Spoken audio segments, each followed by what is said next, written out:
Today on the MrMaple Show podcast, Matt and Sean discuss garden design with award-winning designer Jay Sifford.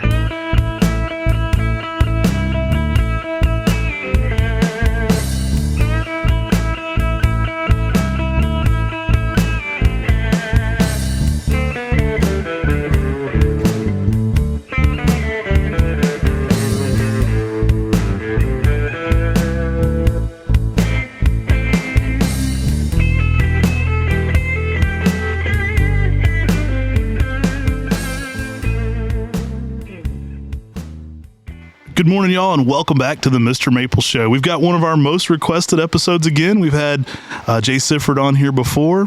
Jay, welcome back to the podcast. Thanks. I'm glad to be here, and welcome to Roadwood, my mountain house. Oh, this place is beautiful. You told us about this in the last podcast.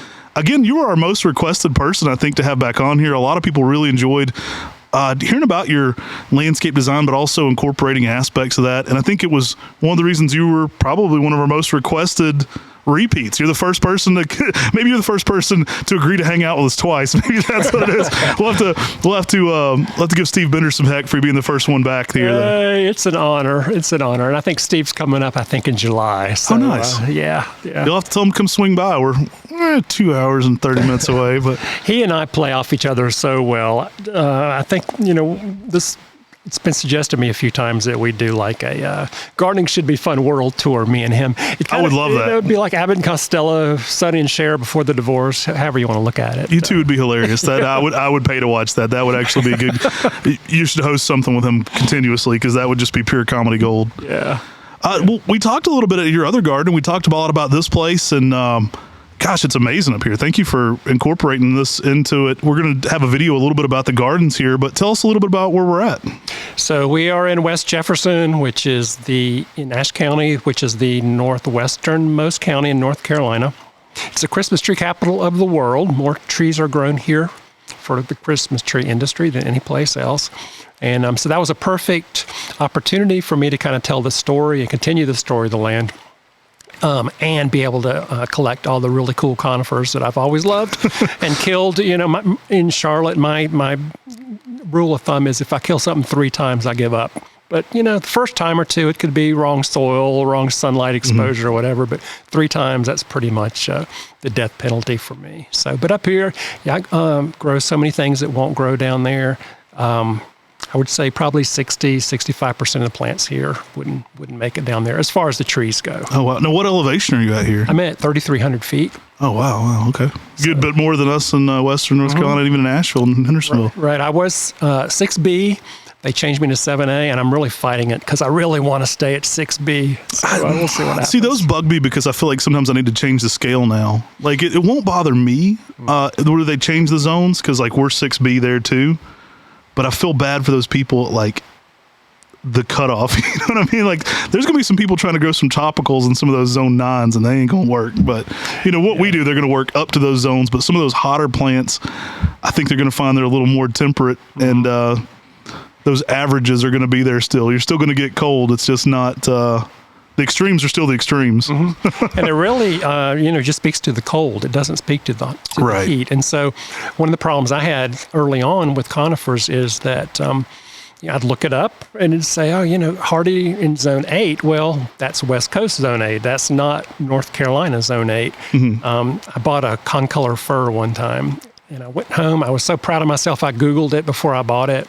It said it was hardy to either zone 7, 8, or 9. It either needed full shade, full sun, or part sun, and either grew to 10 feet, 25 feet, or 60 feet. They CYA. They CYA on some of these labels. I get heck for, like, people are like, well, you only tell me how big it's going to get in 10 years. I'm like, I'm trying to give you the most ethical answer ever. There's nothing I hate more than it's either 10 foot or 45 feet. Like what does that mean? Yep. And I think a lot of these things, they'll put that on, like, Tamukiyama. You'll see a Tamukiyama label will be like, well, it's 3 to 4 feet or 10 by 10 feet. And you're like, well, yes, there could be one that big that is 100 years old. I've seen Tamukiyama that large in Japan. Yeah. But that's not anybody's growing cycle. So that makes me crazy when labels are so under specific. Yeah. Well, I did buy the tree and it died in about 3 weeks. Oh, no. So that was a real shame. People ask me, how big is this conifer going to get? Speaking to your point, I'm like, how long are you going to live? You know, are you going to live 100 years, 200 years? Then it's going to be huge. So I think you're right. There's just sort of a reasonable size to talk about. It's interesting because with maples and conifers, a lot of people want to give a max size. Peter Gregory was a good friend of mine who wrote the 4th edition of Japanese maples, and he came about it from a species perspective. So Peter was a species guy. So when he went and saw, Acer olivieranum growing in the wild, the biggest one he'd seen was how big it could get. And that makes a lot of sense when you're approaching it from a non-cultivar perspective. But when you're telling somebody this is going to get 60 feet, it's not really going to do that in anybody's lifetime. It's like that might be a larger specimen in the woods, but that's not really what's going to happen for the vast majority of our gardeners. And I'm 65 years old, so frankly, I don't have a lot of concern about what it's going to be in 50 years. That'll be somebody else's issue by then. I plant for what makes me happy, and this garden really makes me very happy. I'm just immersed in it, and I plant kind of densely because, number one, it helps suppress weed growth because the plants outcompete the weeds for resources, and it looks good. I'm not going to plant way too close together, but I think I shoot for like a 4 to 5 year kind of fill-in cycle, and then I'm in my 5th year in the front garden now. So I'll edit. I have no problem with pruning trees. Matter of fact, I love to prune trees. My whole technique with that is a glass of wine here to steady my nerves a little bit, and then some pruners here. It usually works out. I rarely cut too much off, and because it's easier to go back and do it a second time than it is to try to glue it back together if you mess up. And so I can prune. Somebody said the other week that my garden would need some maintenance. That cracked me up when we were walking around. You mentioned that. It's like, this might require some work. Yeah, it's like, what garden doesn't require maintenance? My clients frequently ask me for a low maintenance garden. I've had a couple of people over the years ask me for a no-maintenance garden, and I'm like, well, we can do that. We'll plant silk and we'll plant plastic. That's your no-maintenance. Although there is still maintenance because after pollen season in the spring, you have to hose off the plastic and the silk. But I'm about the only person that I know personally that wants a high-maintenance garden. But I love it. I was telling somebody on Facebook yesterday, I love to weed. It's so therapeutic. And then you're down low in your plants. You can spot potential problems, hopefully before they become major problems. And nothing wrong with weeding. People say they don't have time to weed, but they've got time to watch 6 hours of football on the weekend. Right. So I just say it goes back to priorities. One of my favorite things about this garden is how you have filled in the spaces so that there isn't as much room for weeds. Like you have, obviously it takes a lot of work still too, but you've used a lot of the space, and so it's got so many textures going on that you've already got a high level interest. And so I love how much you get in there. I think it's just amazing, and the textures all kind of flow together and create a harmony there. I absolutely love it, but it does leave less room for the things you don't want to be there, I guess. Right. I can weed the entire front garden in an hour a week. Oh, nice. Which is not bad at all. I feel sorry for people who wait 6 or 8 months before they weed because it can be sort of overwhelming. But this, you do it every week for an hour, and you're good. And I do like to plant closely together for another reason, and that is that I have this crazy artist brain. Somebody told me one time, I'd like to get inside your head. I'm like, oh no, it's pretty scary up there and chaotic up there. But I just love to see the interplay of color and texture. So when you plant close together, and I think last time we talked about juxtaposition a little bit, you put a large leaf plant next to a fine leaf plant. You throw a spiky iris, for example, in there for some verticality, and it just really makes a special composition. And you have different vignettes that are kind of linked together with a common thread, and voila, you have a garden. So do you have any species that you prefer to fill in for that low maintenance and to get that I can't even say it right. Juxtaposition? Thank you. Comparison contrast. Thank you. There you go. But do you have any species that you favor, that you go back to regularly, that maybe our viewers can maybe apply to their own? Yeah, I like ground cover plants that stay low to the ground. And one of the reasons I like that is because if you're a collector, like most of your listeners probably are, whether it's conifers or Japanese maples or whatever it is, you might have a blue tree next to a red tree, next to a green tree, next to a chartreuse tree. It can be a little chaotic. So I like to knit things together with the ground cover. And a perfect example out front is the all gold juniper, the Juniperus conferta. it gets like a foot tall, or even if you wanted to use like a blue rug juniper, which is a very common plant, it's about 6 inches tall. It just acts as a carpet. So if you think about a room that has an eclectic grouping of furniture, you can knit that together with like an oriental rug, for example, that has all those colors in it. But the other thing the ground covers do is that they do inhibit the weed growth because they stay close to the ground. They outcompete the weeds for resources, from water, for light, stuff like that. So the junipers, a lot of people have kind of a bad opinion of junipers. I think it comes from when you were kids playing kick the can or hide and seek, and you hit under one, and then you're scratching yourself for like 4 days afterwards. Nobody wants that. But there are some kinder, gentler, softer junipers now than there were 300 years ago when I was a kid. So I use those. Some of the coreopsis are really nice for perennials. I think I planted 165 out there in the front, and they're starting to bloom now. But they have beautiful fern-like foliage, the Zagreb coreopsis does. I like that. Some of the salvias are good. I'm not a big cotoneaster fan, except for one cultivar. It's called Strebe's Findling. It gets like 6 inches tall, and it just makes a dense mat. And you can walk on it if you're really careful and don't do it every day. But it outcompetes the weeds. It's an excellent tapestry you have out here. I love the approach to it. I love your textures and your heights. How many different conifers would you say you're gardening with out here? I know you've got a couple that you might repeated once or twice, but you've got a big collection. Yeah, once or twice. So I got, a whole truckload delivered, and then a truckload from a couple other places too. So I probably have maybe 80 to 90 conifers. I try not to repeat too much. And that, actually, I should say that excludes the ground cover ones, because I planted probably 50 all gold junipers. So maybe I'll up that number a little bit. And if it's a plant that I really, really like, I might repeat it. Like I have 2 Twombly's Red Sentinel Japanese maples, because I think that's just a fabulous tree for small spaces. It's great. And plus, I love columnar trees because you can use them for rhythm, kind of dot them through the space. And what that does, it kind of carries your eye. I think that to make a garden really readable to somebody, you have to kind of pull their eye to where you want their eye to go. And then take it away from places you don't want the eye to go. So like if you have a telephone pole, you don't want people to look at that. So you put something really cool over here, to draw the eye away from that. And it's just also a good way to do punctuation in the garden with those columnar trees. So I have 4 weeping white spruces out front that I really like because they look like Japanese pagodas, the way they're layered, and are very cool. And they just kind of pull the eye through the space, and they act as big exclamation marks. I think that if we can't read a garden easily, we're not going to be comfortable in that space. And if we're not comfortable in that space, we're not going to spend time there. You've probably been in gardens before that you just want to run like heck to get away from when you leave. Or even worse, sometimes it's a garden that is so boring. I don't want to pick on boxwood aficionados out there, but a boxwood garden does not impress me. It's pretty much all the same color, dark green. It's either they're cone shaped or they're spherical by and large. But you start mixing those things together, you can really influence people's emotions. So I have no formal horticulture or design degree. I have a generic psychology degree. And I tell people the only time I've ever used it was when I started designing gardens for people.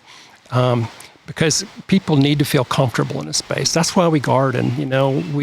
We want a place that's separate from the world. And I know last time I talked about my Mary Poppins effect, which is kind of creating an animated, immersive, magical, experiential type of garden, which I think I've accomplished that out here.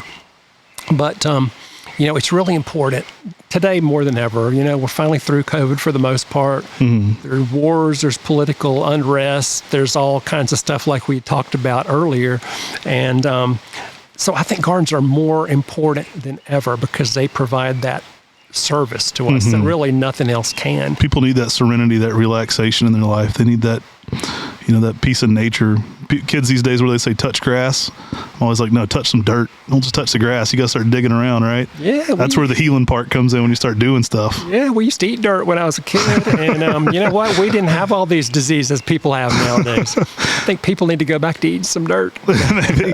So with a garden that has so many amazing conifers in it like this, do you start with conifers and then start to fill in after, or do the conifers become an afterthought, or is it a combination of the two, or is it they kind of build the bones of the area and then you get to fill in with all these other tapestries? How does that work? How do you approach that? So I just did a rough sketch when I designed this garden. I didn't really do too much detail, but yeah, I started with the structure of the garden because that's really important.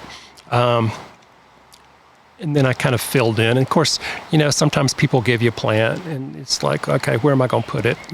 I'm pretty much out of room right now. But so it's a combination of both. I know when I was installing the trees, we did the trees before the house was completely finished. But we were working one day. I brought like 3 or 4 of my crew members up because, some of these trees are really heavy because Oregon clay is, in my opinion, the heaviest substance known to mankind. Right. And that's where most of the conifers, as you know, are grown. So anyway, we're planting all these trees, and the county tax assessor came by to look at the house. And he thought I was a landscaper. He says, do the homeowners know what you're doing here? Do you even have a plan, or are you just like sticking stuff wherever? And I didn't want to make him mad because I thought he'd appraise the house for $3 million, And so I said, well, I'm just putting them where I think they're going to be the happiest. I thought that was a great answer, right? And he says, I'll see you again. And I'm like, oh, my God, what have I just done to myself? But people stop along the road. Mm-hmm. Sometimes when I first moved in, especially, people come knock on the door to ask me what a certain tree is. And so this has created a lot of interest in the little town of West Jefferson, especially when the magazines started coming to cover the garden. I had one old man stop in, and he said, I've been watching this place go up and trying to figure out what it is. He says, I think it's a daycare center. And I was trying to be nice, but I'm thinking, it must be the jungle gym out front that gave the whole thing away, right? Wild. You've been in tons of publications about this place, right? This garden's been in... It's in Southern Living and in Fine Gardening and on House. And last month, it was in a German lifestyle magazine that I cannot pronounce the name of. And then next month, I think it's going to be in a Belgium magazine. Oh, so cool. So my little COVID relief garden has really kind of put me on the map, not just nationally, but internationally. It's good to see the work that you're doing be recognized in all these places. That's really cool. Yeah, it makes me happy that other people see the value in it that I see in it. So your choices that you've brought in, is this stuff that you wanted ahead of time, or is it stuff that you knew, like, I need to place this, move this here, do this, because that's what the environment requires? Some of both, I would say. Again, I believe that a garden should tell a story. On a philosophical level, I think that storytelling is the way that we used to historically pass down information. Well, now we Google information. And so the difference is when you pass down a story from generation to generation, there's emotion built into that story, and it elicits emotion. When you Google some information, there's no emotion in that. And so we've become, in a way, emotionally dead in our society, I think. Mm-hmm. And so when you tell a story through the garden, I think it's a perfect vehicle for storytelling, and kind of comes alive because it has emotion. So one of my excuses was that since this is the Christmas tree capital of the world, I could really continue the story of the land by planting all the cool conifers that I wanted to plant. So it was a combination of two, but let's face it, blue trees, chartreuse trees, red tree. I mean, how can you go wrong with that, right? You just have to make it.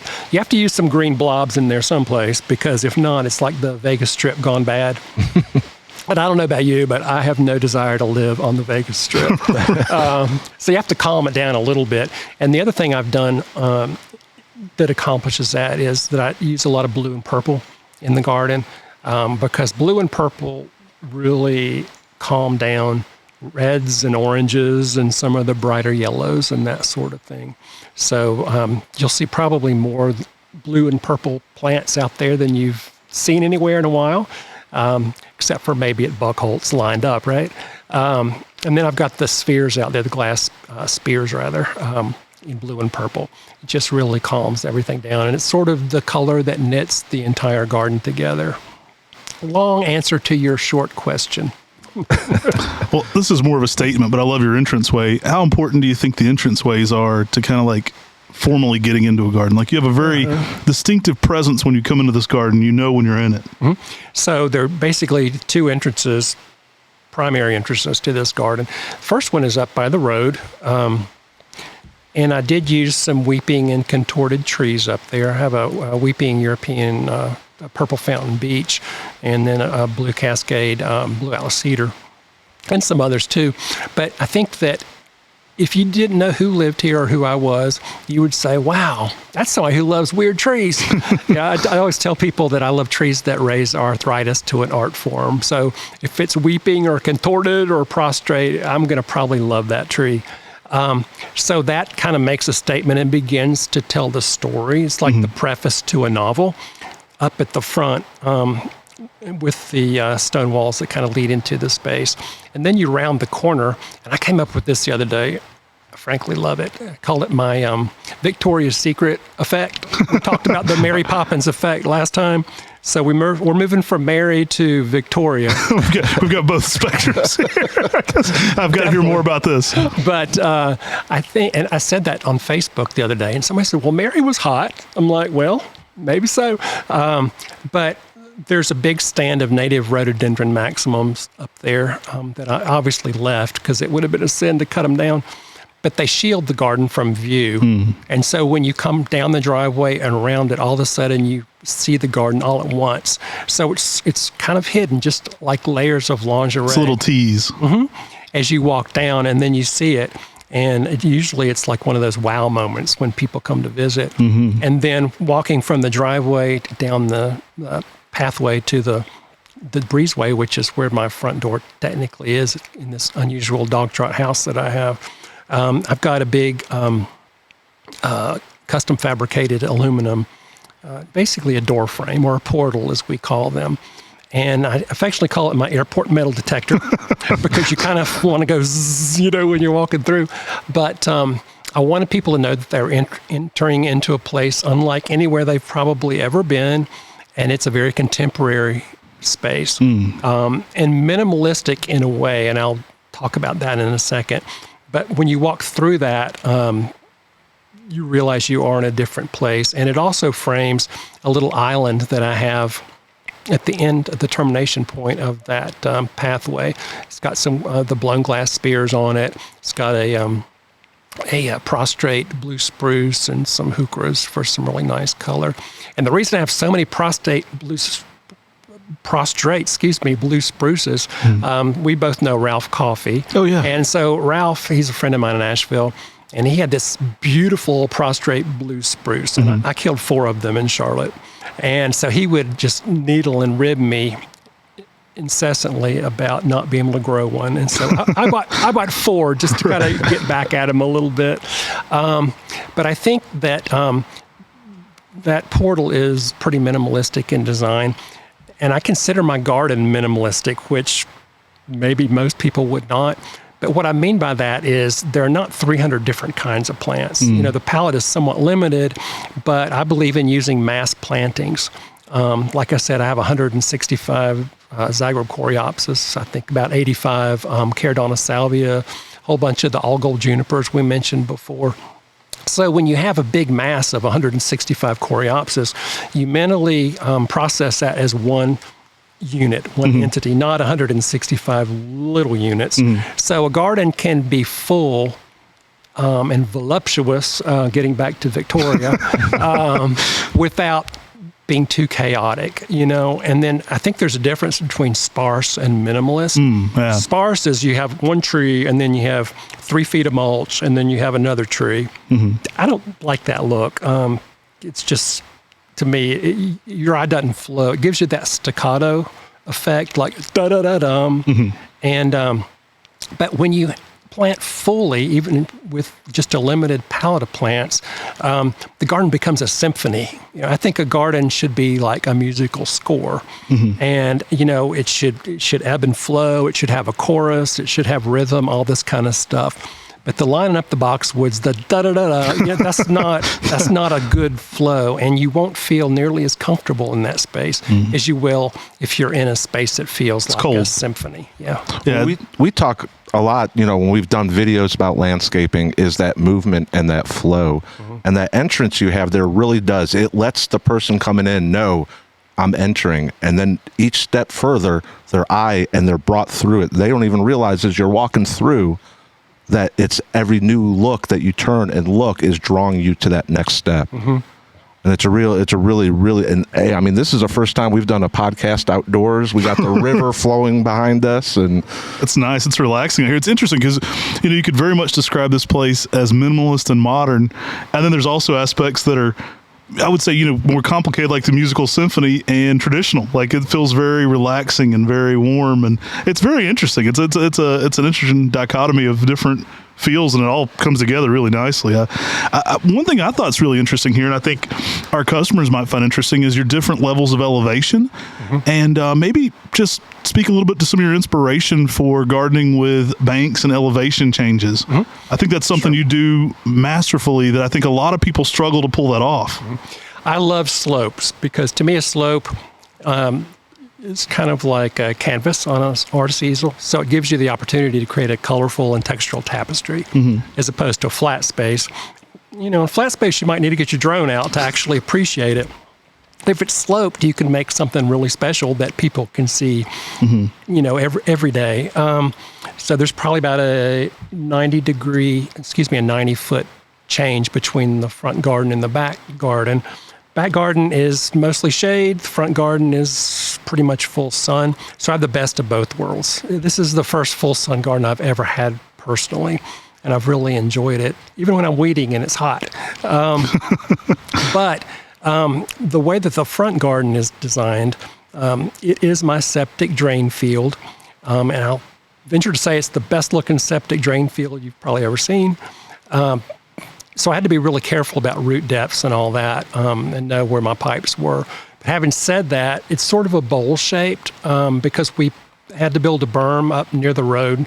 Number one, for privacy or separation, and number two, because the building inspector said we had to have that berm to keep water from running off the road across the septic field. So it kind of does create a bowl because everything slopes down to one area, in which I built a circular seating area. So the entire effect is like an amphitheater. So you really have a chance to layer plants from low to high, and that's pretty much what I've done, with the exception of the columnar trees and shrubs that create that rhythm that we had talked about before. So elevation changes are really awesome. Some people would choose to terrace it and create flat areas, which can be very effective also. But I felt like that this garden needed to have somewhat of an overall natural feel, because I really wanted to create a stylized meadow that was bordered by conifers, which is kind of how I speak to the area in which I live. Don't shy away from slopes. Don't shy away from grade changes, because if done properly, they really can make a garden something special. Now, in the back garden, we had to build some switchback steps. So there are 2 flights of stairs going down there. When I first looked at the property, I didn't know there was a bog down there.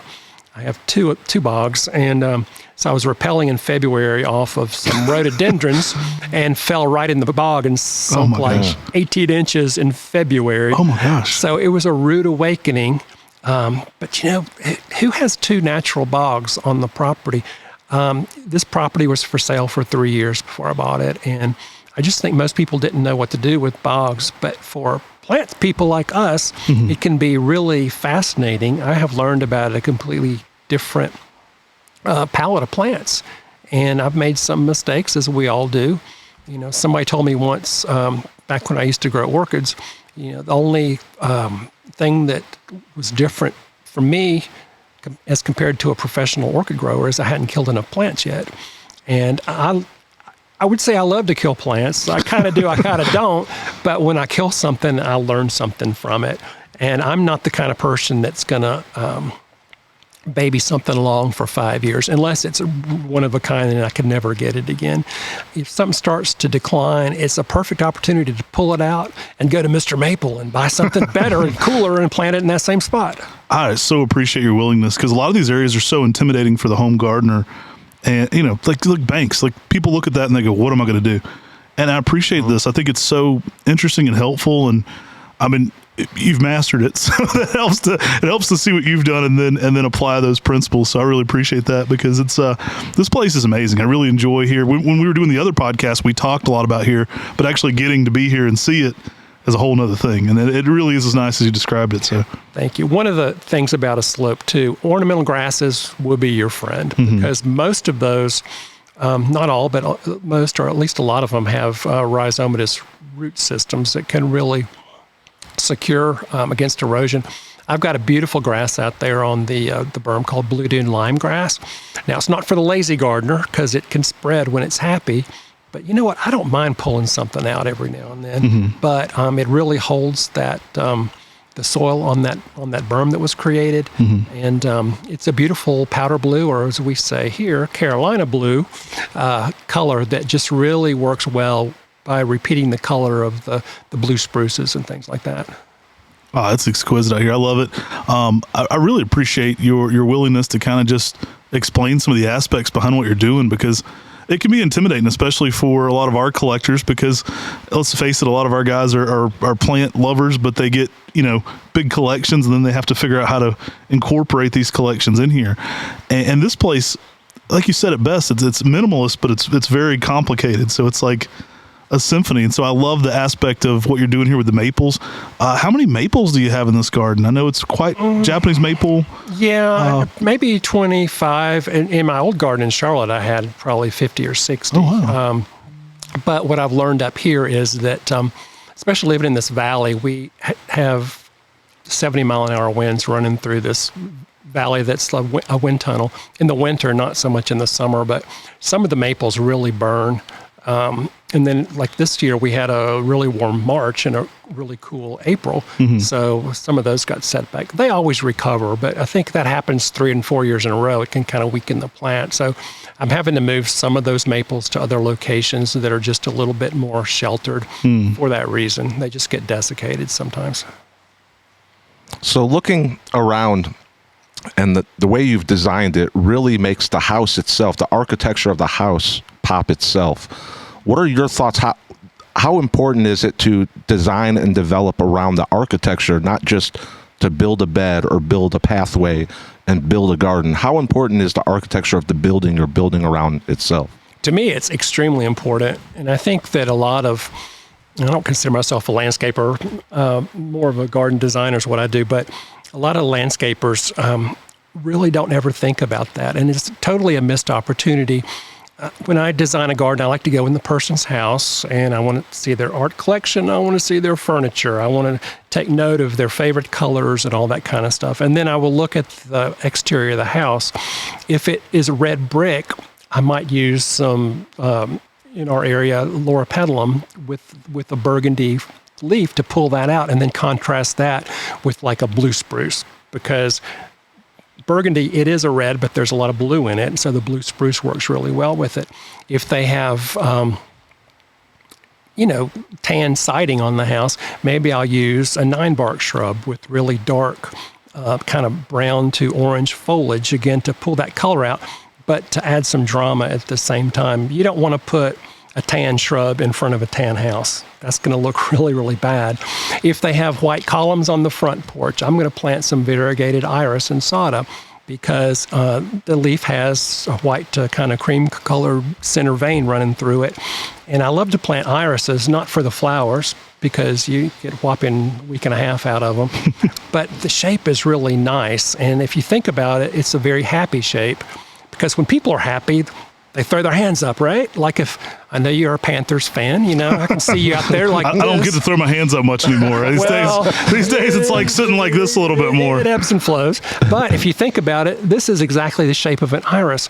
And so I think that our brains, this is one of my own theories, our brains are predisposed to look for shapes, and those shapes have subconscious meaning attached to them. So again, the iris is a happy shape. A sphere, which I use a lot of spheres in my designs, I think is a very nurturing shape. My feeling is it goes back to when we were in our mother's womb and we didn't have to pay taxes or get stuck in traffic. We didn't have to go to work. None of that stuff that we don't like doing as adults. And so we respond emotionally and subconsciously to those shapes. And I think that also goes back to when we were Neanderthals, or back on the African savannah, we would survey the color and the texture and the shapes around us, because there could be a lion hiding in that grass over there. And so when we feel comfortable in a space, those shapes are agreeing with our internal rhythm, our internal emotions, I guess you would say. I just think that's really important. The other thing I'd like to say about that is I really try to create a seamless, homogeneous indoor-outdoor experience, because if you think about most people, not us, but most people, they go to work, they sit in a cubicle maybe, they get in their car, they drive to lunch, they come back and they sit in the cubicle, and then they leave and go to the gym or the grocery store and go home. Our lives are very compartmentalized currently in our society. So when you create an indoor-outdoor experience, it's such a tranquil thing because it just flows. And I think a life well lived is a life that flows. That's why I love my stream down there. I watch that water just flow, and it encounters some rocks, but you know what? The water goes around those rocks and then it regroups and goes on its merry way. So our lives won't ever be free from stress or free from obstacles, but that flow is what I think a good life is like. And then if we have that flow in our garden and that connection between architecture and garden, that flows there, and we connect to that and feel peaceful in the space. This is one of the most relaxing gardens. I love the psychology aspect. You can definitely hear that come out in this, because it's all about emotions and feel and the way you relate these objects to create these different emotions. I think you need to write the psychologist gardening book here, but it's interesting perspective, because it's it resonates, and you definitely get to those emotions from those planned outcomes. It's interesting. You can definitely drive kind of the feel, and I love that about your gardens, and it's something we talked about last time, but it's like you create a happy space and an emotion rather than a cold environment. It's like an environment that it is going to end up being way more relaxing in the long run, because it brings in all these cues. I think getting back to juxtaposition, if you break that down, there are 4 parameters that everything on this earth has: size, shape, color, and texture. And I talk about this in my speaking engagements. So you have a different texture with your beard that I do. We're all different. Tim, Matt, no offense, but we're different sizes and shapes. And so we all have those 4 parameters, and I think when you use those intelligently and prudently, you can program the emotional responses and experiences that people have in the space. So I learned this years ago. In my garden in Charlotte, I sunk down a seeding level low, and I planted a bunch of big leaves like Sumus hosta and Chinese mayaples and things like acanthus around it. And I would sit there and I would have these memories from childhood I hadn't thought about in like 40 years. And I'm like, what's going on here? And what happened was my perceived scale of myself was smaller because of the big leaves and sitting lower in the space. And so that elicited those different memories I hadn't thought about in a long time. So I tell people that I can create any experience you want to feel in your garden by manipulating size, shape, color, and texture. So if you want to feel philosophical or spiritual or creative or relaxed or extroverted, however you want to feel, you can create that in your space. And that's where my generic psychology degree I think an affinity for art also plays into that. Yeah. It's amazing. I love this place. We've talked a little bit about it, but you're getting back out there on the speaking scene. How can people find you to book you as a speaker if they hear this? Because you do some pretty great public speaking as well. Well, thank you. They can go to my website, which is siffordgardendesign.com. And right across the top, there are a lot of tabs. They can hit on the speaking tab, and it will show the different presentations that I currently have available, and then they can contact me for more information. Is that a great place for them to go to possibly look at lining you up to do some consultation for their garden as well? Mm-hmm. Yep. We do stay pretty booked up because fortunately people love our work, but if people are willing to wait, then, that'd be fine. If you win all the awards, that's how it works. People want to see it. I'm too humble to think about that. Well, it's, you keep hitting home runs. Come on, Matt.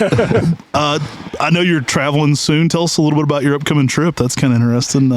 So I've only had one thing on my bucket list my entire life, and that was going to Africa. I wanted to do it ever since I saw Born Free, which is an old movie about a lioness that came out in 1965. And I watched it a couple years later. I was like 9 years old. And so I'm going to Rwanda for 4 days to hike with mountain gorillas in the Volcanoes National Park. And then I'm going to Kenya and Tanzania for about 2.5 weeks for a photographic safari, and it should be fascinating. Oh man, I can't wait to follow that online. I'm excited for you. I think that'll be absolutely amazing, and I can't wait to hear about your adventures afterward. Maybe we'll have to do a part 3. We bring you back. You're the first double hitter here, so we brought you back once. Everybody loved it, and it was because that level of expertise, but also your willingness to share your ideas, and it's so fun to learn from somebody with this level of expertise. And I just appreciate you hopping back on here again today.